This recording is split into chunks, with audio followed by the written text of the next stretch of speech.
What does an unhealthy pipeline look like? You've got people in it, but they're unhealthy leads. Not all business is good business. We've talked about this in the past. But what's an unqualified lead look like? Inevitably, you're going to have some people in your pipeline at all times that are unqualified, but you want to be able to sort through those quickly at the early stage before they fill the later stages of your pipeline when you're trying to close jobs for people that are unqualified. So we want to be able to quickly get to the point of figuring out whether somebody's qualified. And what that looks like in an unhealthy pipeline is we have a lot of people we're actually entertaining working for because there's really not the volume we need. So now we have a bunch of people in there because we need people in the pipeline. We have a bunch of people that are unqualified.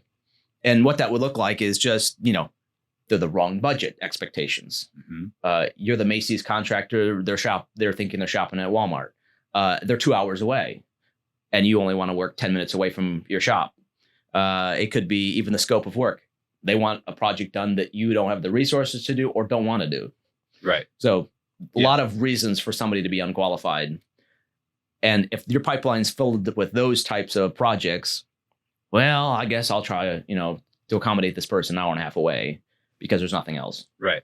Yeah. Standard lowers, right? And then you end up, yeah. I think we talked about this in the past, but you end up working on unqualified leads.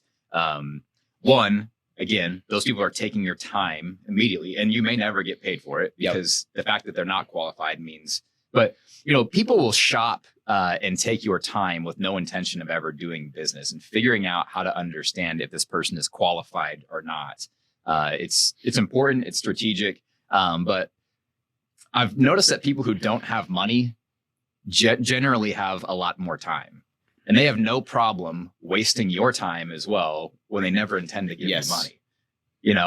That's the person who will sit there and bicker back and forth over a $5 fee or, that sort of, right. They'll take the time to sit on hold with customer service with whoever, or talking to you and having the 8th conversation of your time they need. At the end of the day, they're not qualified.